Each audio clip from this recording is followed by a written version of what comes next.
Thank you. Thank you, Dr. Goldenberg, for the introduction, and thank you to the Center for inviting me to this presentation, where I'm hoping to discuss COVID-19 epidemic and epidemic theory from the lens of heterogeneity. And this really builds on work that Dr. Burrell presented and work that we've been doing together as part of a larger research collaboration. So I have no disclosures, no conflicts of interest. My disclosures are that our research is funded by the Canadian Institute of Health Research, as well as the St. Michael's Hospital Foundation Research Innovation Council for COVID-19 Research Operating Grant. So on behalf of our research collaboration, what I'm hoping to do is discuss and frame this around causes and epidemic consequences of heterogeneity and risks, and then causes and epidemic consequences of heterogeneity and interventions through their design, their reach, and ultimately how they may impact on the shape and characteristics of an epidemic. I'm going to focus on data largely from the work underway in Ontario, some of which is mostly an update from what Dr. Burrell presented, and then insights gleaned from thinking about transmission dynamics if and when they capture variability in risks and intervention reach. So when we think about heterogeneity, first we're going to need to separate it out by these multiple layers. There's heterogeneity in exposure or susceptibility. So that's when we think about acquisition. Then there's heterogeneity with respect to onward transmission or disproportionate risks that we can estimate through, for example, secondary transmission stemming from specific conditions. While some of these are at the individual level, they're largely at the network level. And then lastly, heterogeneity with respect to severity, health outcomes if infected. And all of these layers of heterogeneity are intertwined and correlated, some of which we'll represent in the data shown below. So an established component of epidemic theory is that when there is disproportionate risks of onward transmission, i.e. when infections disproportionately affect and disproportionately concentrate in specific networks, epidemiologically, it actually becomes harder to achieve epidemic control. It increases the reproductive rate, especially when interventions, especially without interventions that reach and work in the specific networks. And indeed, it's been a fundamental part of our study and response to HIV-STI epidemics, which is the field that I largely work in prior to COVID. And related to that is another consistent feature, therefore, of infectious diseases, which is this 80-20 finding that approximately 80% of secondary infections arise from 10 to 20% of index cases. And while we mostly think of that, for example, at the household or through contact tracing data at a smaller contact network perspective, it actually is reflected at a macro perspective when we think about ecological variables, and I'll come to that with some of the data we'll talk about.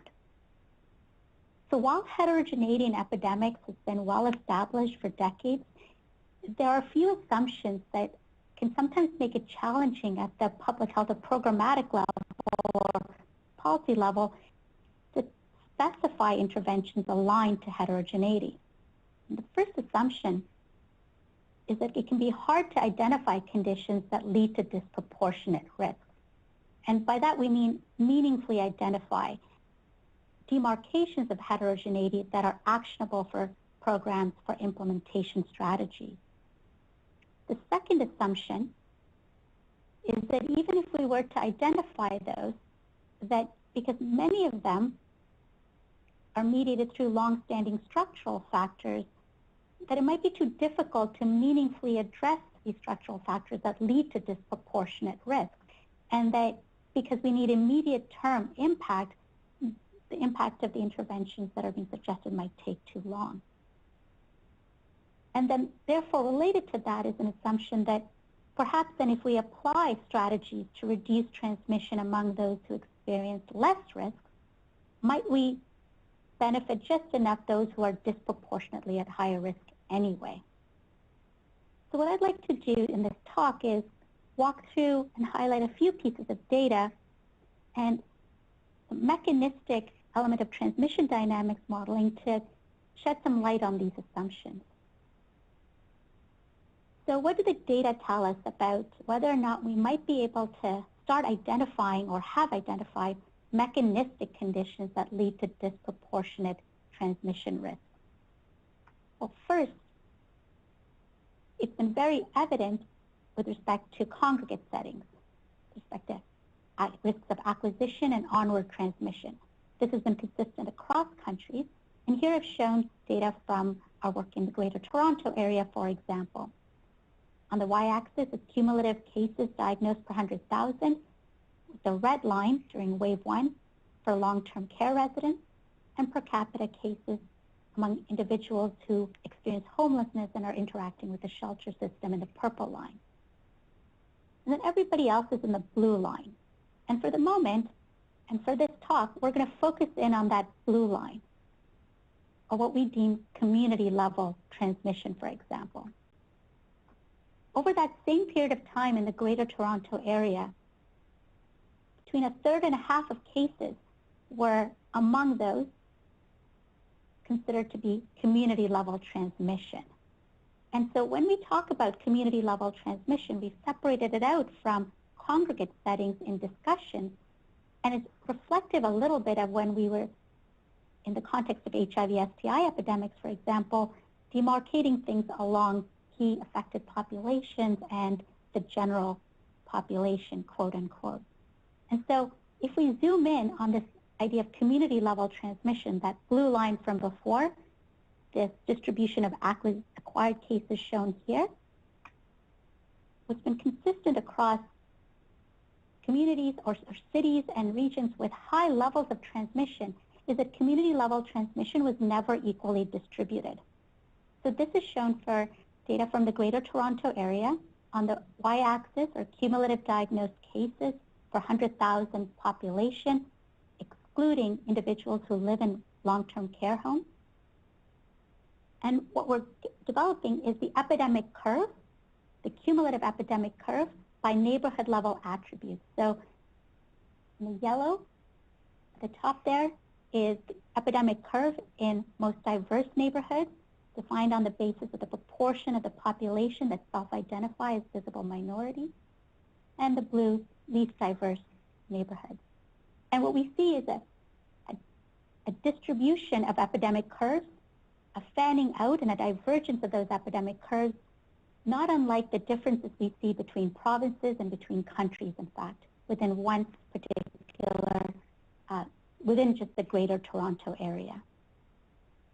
And as one can imagine, communities overlap with respect to structural, long-standing structural determinants and social determinants. So this, where we're seeing the largest epidemic curve in most diverse neighborhoods, overlapping in the Greater Toronto Area with the highest proportion working in non-health essential services, the highest proportion of the population working in trades, transport equipment, manufacturing, utility, sales, services, agriculture.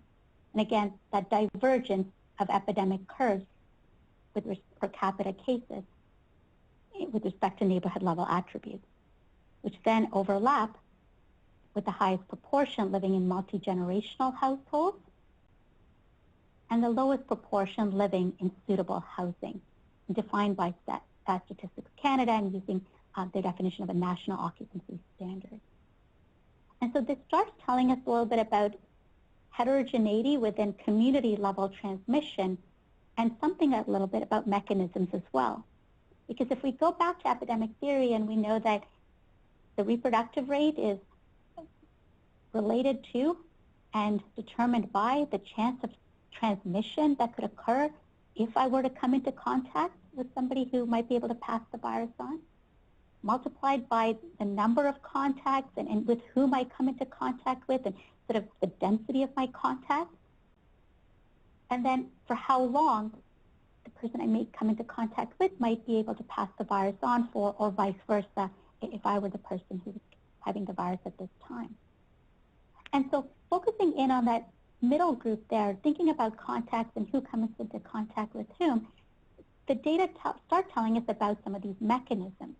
So when we analyzed the Ontario data in wave 1, and we adjusted for other social determinants of health and individual level characteristics, and looked at the outcome of COVID diagnosis, individuals living in neighborhoods with high proportion of folks who work in essential services had 1.5 times odds the risk of a COVID diagnosis, and the other one was household size. So larger household size, 2 times higher rates of COVID diagnosis. And these findings are pretty consistent across different countries. We're showing it here from our work from Ontario just to show that. In terms of the mechanisms, though, you also saw the figure with visible minority with respect to neighborhood level attributes. Well, when we look at proportion visible minority alone, we find an association with COVID diagnosis. But when we actually account for other potential confounders, in particular other structural or social determinants, such as housing density and working in essential services, that relationship between percent visible minority and COVID diagnosis at the neighborhood level, or at the individual level, but neighborhood level with respect to percent visible minority, that goes towards the null. So that relationship is attenuated once we account for what we think are the actual mechanisms that lead to disproportionate risk, namely essential services, smaller household size. And these analyses that I'm showing, again, are excluding cases in long-term care homes. And so while some of those data tell us about community-level transmission and heterogeneity with respect to that, and thinking about mechanisms related to contact rates, for example, and who comes into contact with whom, congregate facilities are not separated completely from community, and indeed, there is a link with respect to disproportionate risk. What we find from the data are that individuals diagnosed with COVID and working in long-term care, retirement homes, or shelters are disproportionately more likely to reside in hardest-hit neighborhoods.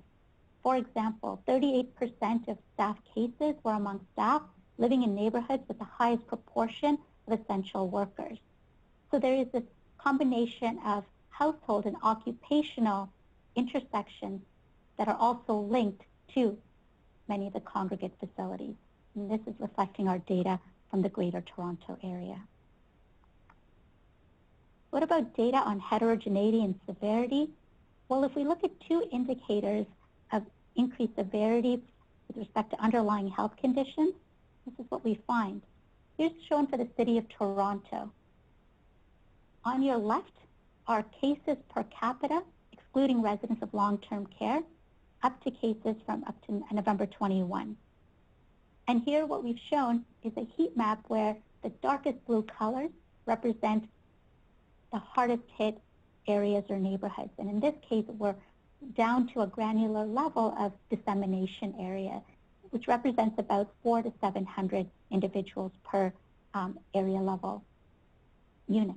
And on the right, we have the distribution of, or concentration of diagnosis of high blood pressure rates per 100 population at the neighborhood level, which is a larger geographic area.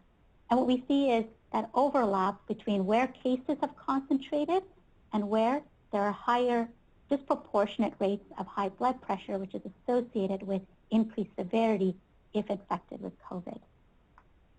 And a similar pattern with another underlying health condition, diabetes. And so now I'm going to take us back to looking at City of Toronto with those neighborhoods.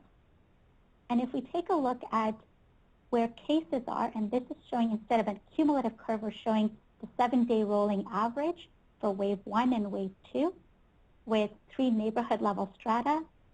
In red are neighborhoods with the highest proportion of essential workers, as well as multi-generational households, and in blue, the lowest proportion essential workers and multi-generational households. We see this divergent epidemic curve. Well, what does that mean for rates of death after diagnosis of COVID per capita or per population get a similar pattern. So in neighborhoods where the highest proportion working in essential services, we have more than 2 times the per capita rates of death than neighborhoods where we have the lowest proportion working in essential services, mediated through that increased transmission risk and potentially through increased comorbidity.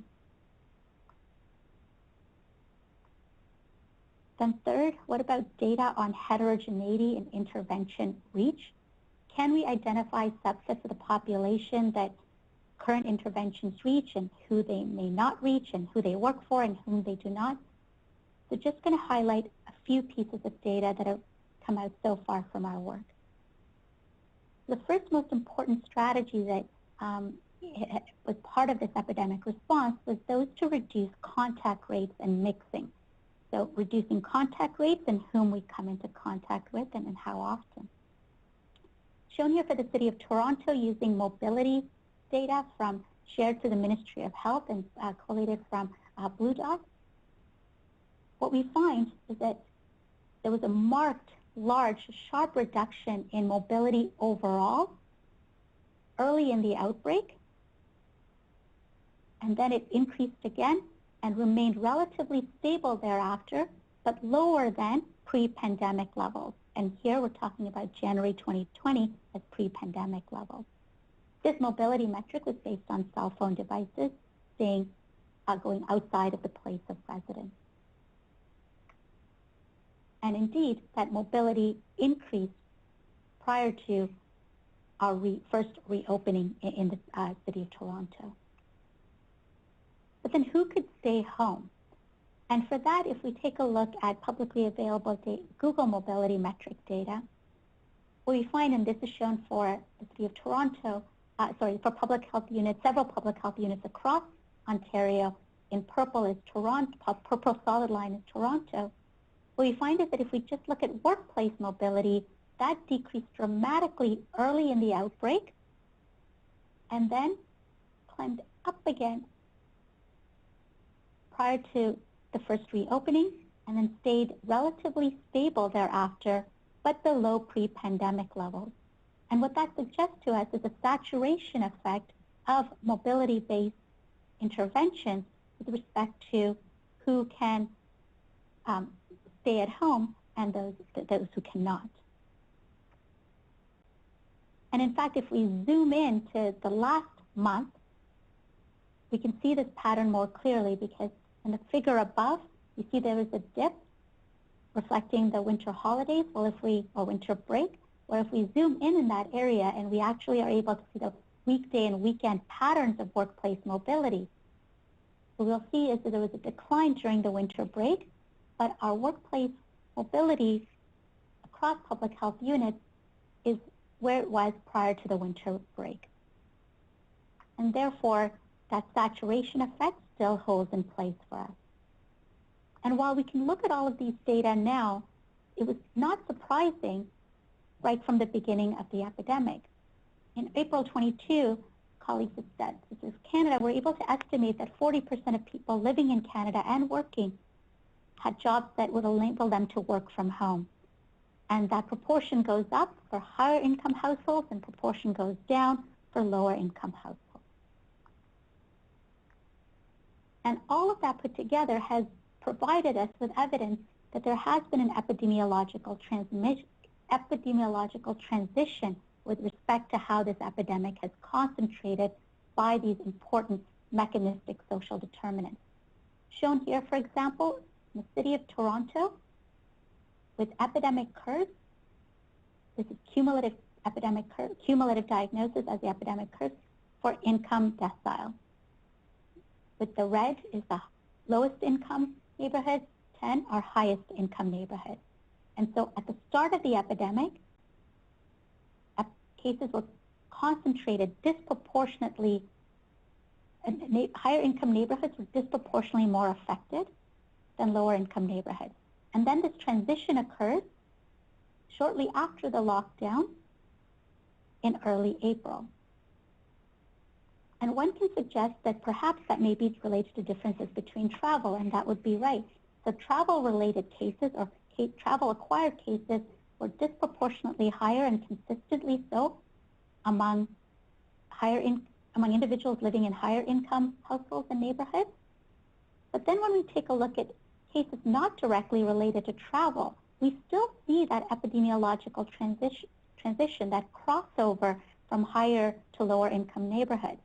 And what that tells us is that immediate social or contact networks related to travel cases were also within higher income neighborhoods. And that hints again to us about an assortativity with respect to some of these social determinants.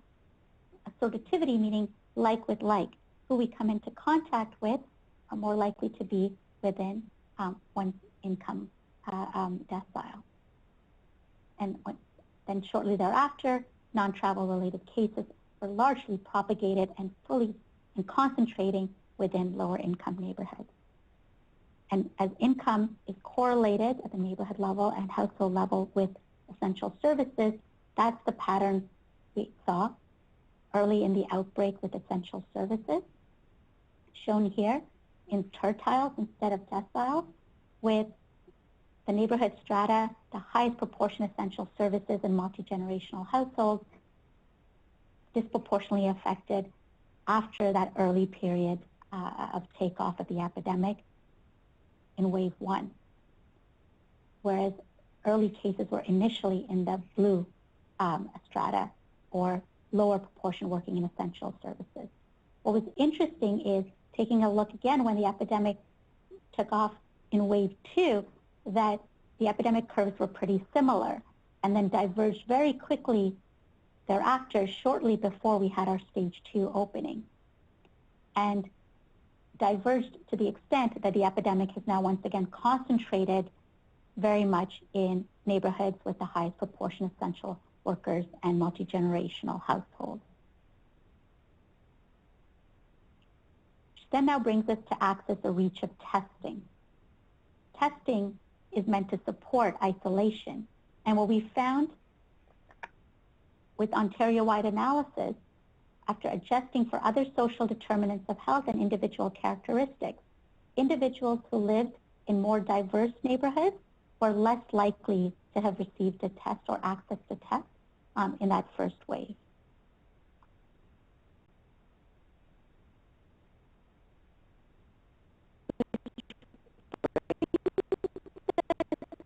A framework that has been widely used in the context of HIV, STI epidemics, and several others. And this is the Know Your Epidemic, Know Your Response strategy, thinking about aligning interventions and designing them such that they respond to the mechanistic elements that lead to increased acquisition onward transmission risk, severity, and interlap with respect to potentially creating what we're going to talk about, which is the prevention gap. So, some brief insights from mechanistic transmission modeling. When we think about mechanisms of transmission, we've got the chance of transmission per contact, the element of contacts and who contacts whom, and our networks, and the duration of infectiousness. So mechanistically, what we need to do in our model, or any transmission model, is for the chance of potentially acquiring infection if exposed to susceptibility. This is what we're actually largely doing in a mechanistic transmission model. But what happens in the real world is that we actually have to produce and provide and implement interventions that work through these mechanisms. And so within each of these categories, when thinking about what we've done in our model, they could be extrapolated to say, yes, this is how it would be reflected if we actually did this in practice. Realities when actually implementing interventions, which is not necessarily something that our transmission model will capture. So when we talked about the heterogeneity in acquisition and transmission risk, we talked about how that may overlap with heterogeneity in severity. And then thirdly, how that may or may not overlap with heterogeneity in intervention reach or access. As an example here from the modeling from Toronto. Say we have a scenario where our gray line is our base case, and we've taken our neighborhoods and we've divided them up into those experiencing lower risk and those experiencing higher risk, based mechanistically on factors that were identified before on household density and working in essential services, for example. And then together, put that all together, and that's our total population. Well, we have our base case epidemic, shown in here, in gray, implemented, and assume that strategy will reach everyone equally. As an example, if we can reduce contact rates among everyone across our network by 25% and not affect who mixes with whom as a result of reducing contact rates, then we get this gray dashed line. But what if in reality the strategy does not work as well for all neighborhoods experiencing, does not work as well for neighborhoods experiencing higher risks? What if in our neighborhoods experiencing higher risks, for example, that intervention only worked to reduce contact rates by 10%?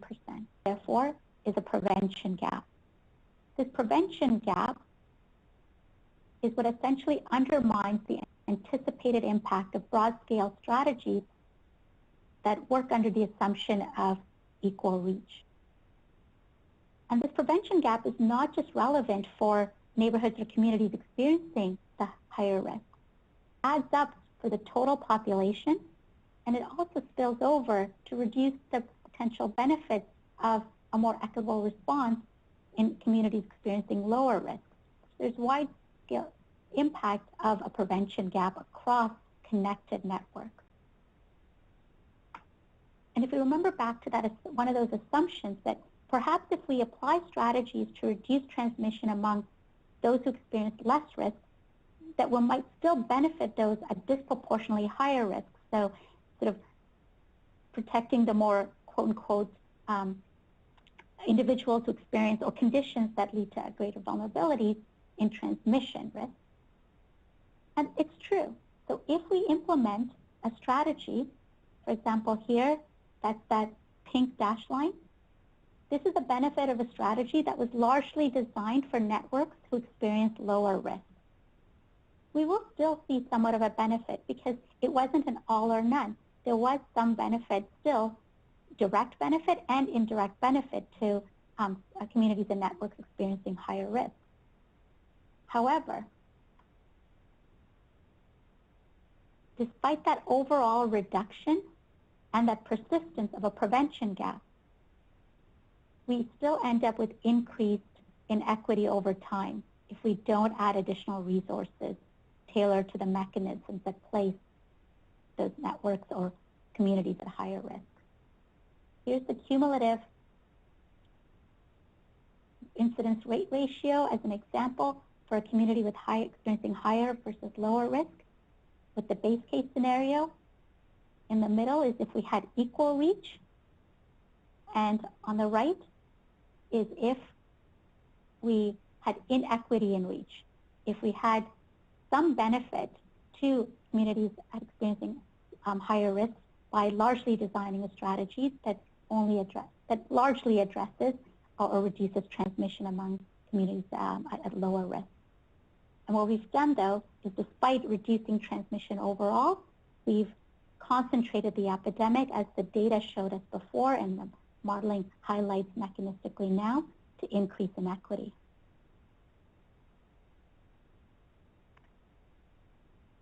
And that's increasing inequity in transmission risk. And importantly, that equal reach intervention may also increase inequity over time because it didn't disproportionately prioritize and tailor interventions to the disproportionate risks that exist. So we still end up with increased inequity.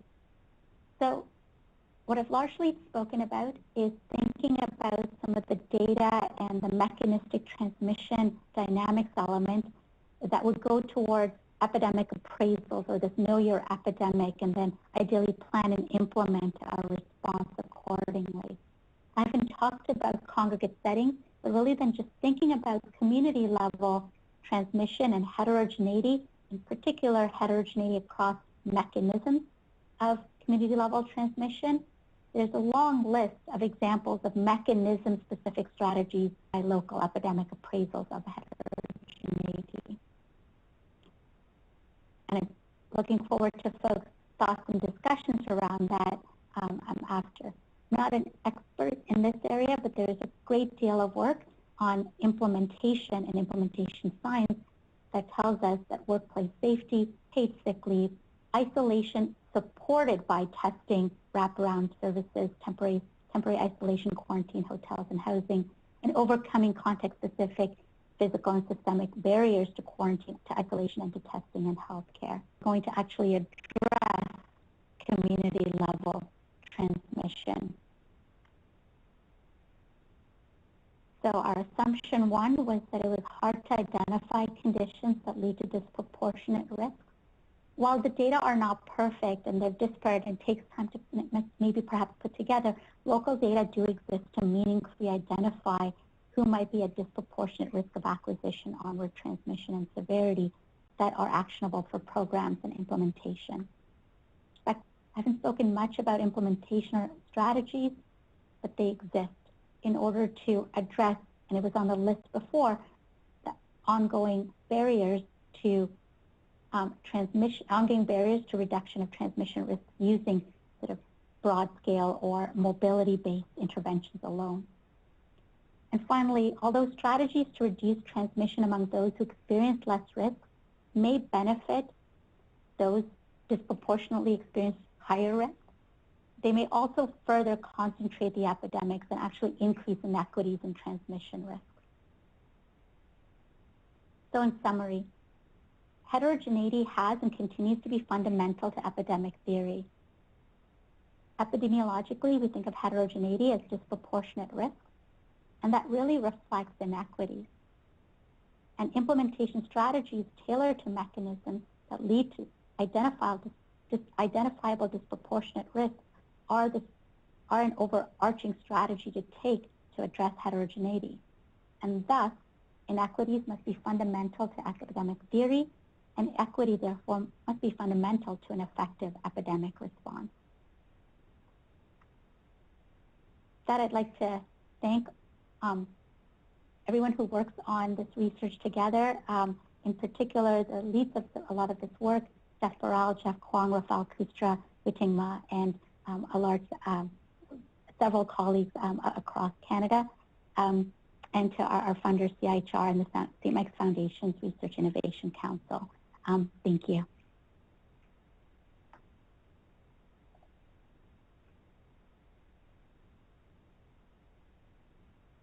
Thank you so much, Dr. Mishra, for a fabulous talk.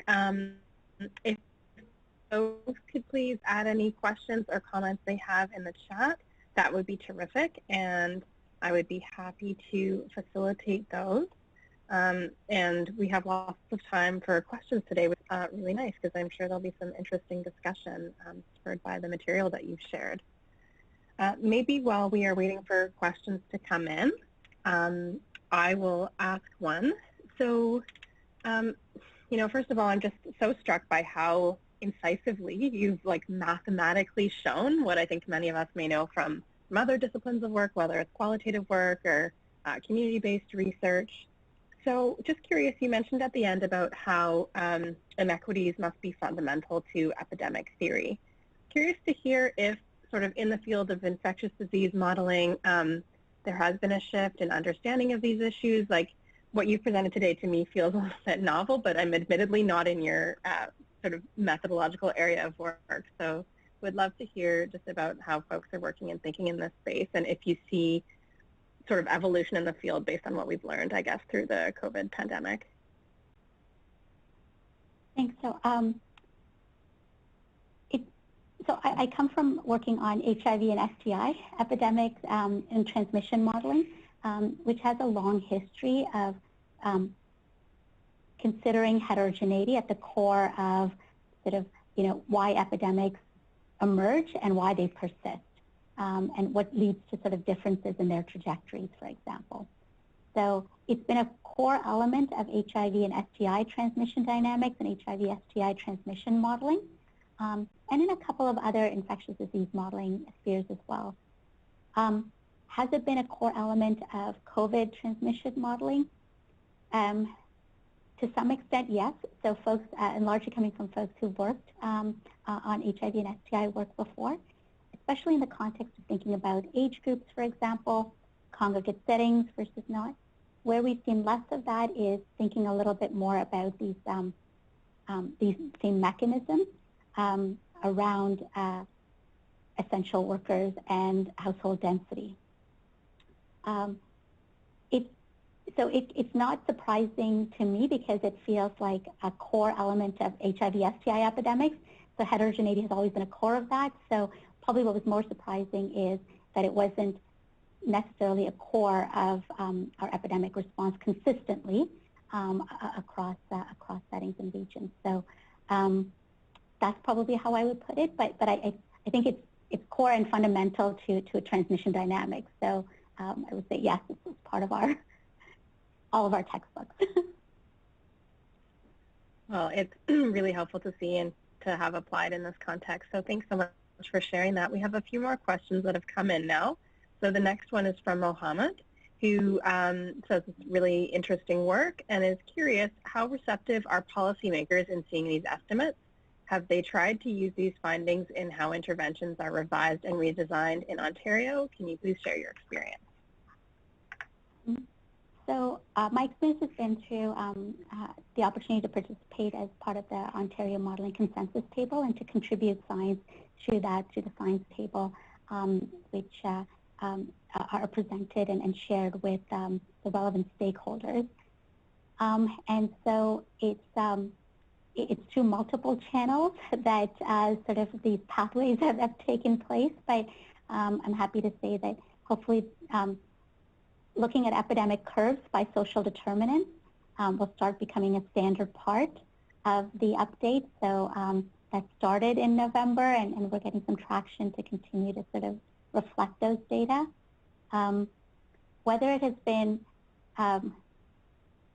specifically implemented at a higher level, I think there's a way to go yet, but at a more micro level, I think even without the data being shown the way they have been, it's the lived realities of individuals and communities and program implementers and public health teams that are actually working with communities. So I think much of the response to what they see inherently has already started happening, but what we haven't seen is a blanket strategic approach to address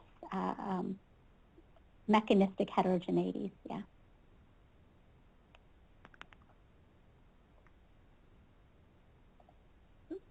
There. Thanks so much. The next question is from Maz, who says, thank you so much for this work. It really puts in words a lot of what I've been feeling about the province's policies in response to the pandemic.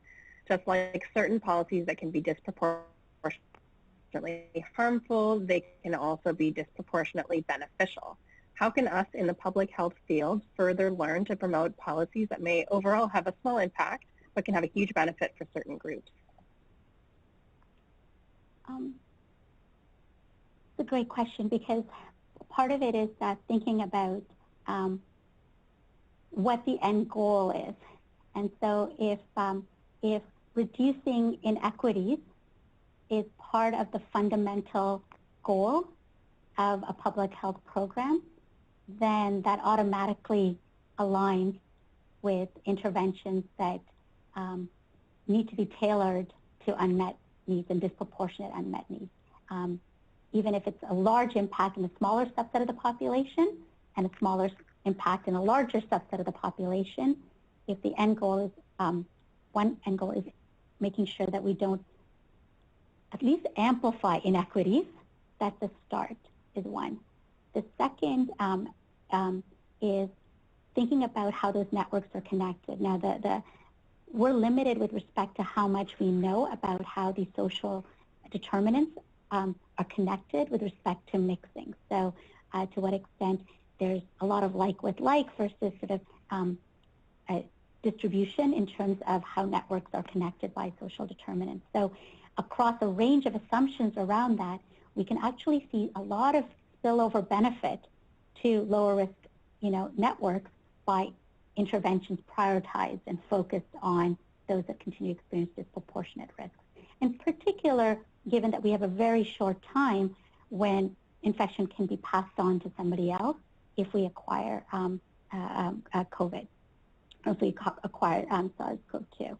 So we have a very short period of time to ensure that it is easy to isolate and or quarantine, that there are no barriers to that, both financially as well as from that one's household. And when we reduce a large proportion of transmissions where we're seeing all of those transmissions concentrate, that spills over to lower risk communities. So I didn't show those interventions as part of this work, but that's the flip side of the prevention gap, essentially, the benefits of addressing that prevention gap. So I hope that clarified a bit. Thanks so much. The next two questions are interrelated. The next question from Marilyn says, has the province considered this, the evidence that you've shared, in the everyone stay home strategy? And the next question from Kate is just noting that this is really crucial work and asking about any efforts or especially challenges in engaging with policymakers, especially because so much of this work shows the huge limitations of what we're hearing every day, the current Ontario approach and the approach elsewhere of lockdowns and the likelihood of this increasing disparities. So I can't, I learn about what the province thinks and decides as the announcements come out. I think there's headway slowly being made along those lines, but the data are definitely being used across stakeholders. What I find interesting is, coming to Kate's question, is how we interpret these data. So it's been interesting to look at these findings and interpreting the patterns of concentration and thinking about what policies or strategies are best ones to employ or deploy or implement. And while, because in the transmission models, all we get to is either reducing contact rates, reducing the chances of transmission if contacted, and or reducing duration of infectiousness through different mechanisms that we can maybe have or have included in the model that get us to that pathway. But then the interpretation of it actually has varied with respect to what the policy implications people think of, and that I found interesting across scientists who are looking at sort of the same or similar data. So to come back to your question on how much so we're fortunate to be engaged as best we can, and we're happy that the epidemic curves by social determinants, for example, are going to be part of the biweekly briefings, hopefully very soon, to ministry. But there's a complex pathway that all the elements of which I still don't fully understand, and so keep plugging away at trying to produce the best data-driven science that we can, and hope that it pushes us to shift that paradigm a little bit from we think it'll work for everybody and we're all in it together to the actual lived realities of intervention implementation. Thanks so much. That's a really interesting answer. So interesting just about scientists sort of interpreting things differently based on the same data. The next question from Stefan is, often we have heard that these interventions would be expensive, i.e. paid leave, housing supports, etc. Do you think a costing analysis would help support these interventions? Depending on what the outcome was in terms of measured, yes, I think it would. I think if we take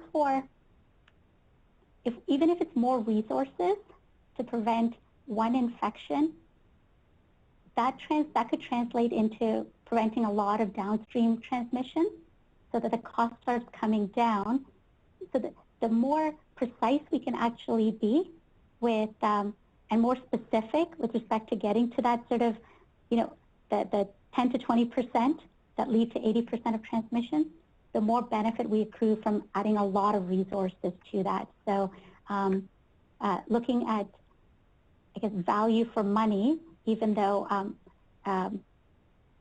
reducing inequities, provides a sort of important value, may benefit that, absolutely. Or may benefit the decision making. That's a great point. Don't give me more work stuff. No, I'm kidding. It's a good question. The next question and comment is from Kathleen, who thanks you for your work and says it's super interesting, particularly on prevention gaps and how different scenarios for prevention can exacerbate inequities among some populations over time. Is curious, have you been able to quantitatively estimate how different, for example, structural or policy intervention approaches could contribute to reducing contacts among folks at higher risk, and introduce this into the model? So for now, what we have are interventions along those lines we mentioned. So, for example, paid sick leave or quarantine and isolation support, and mechanistically that happens in the model, but then the effect size really comes from empirical data and or assumptions as to how much of an impact we think it can have. The same would probably be true for thinking about structural interventions, so housing in general, for example, and being able to incorporate that in. The things that lead to better housing would come from data or prior assumptions. What we don't have are, in the models that we've developed and others are probably working on this, are the dynamics of sort of being within a household and moving in and out, or being underhoused for a period of time. And those types of models might be better able to capture some of the more nuanced mechanism of those structural mediators or structural mechanisms. I'd like to go back also to Steph's question a bit, because one of the things that, Steph, when you were talking about costing, it's also compared to the cost as well as the opportunity cost at a population level of the broad-scale mobility interventions, for example.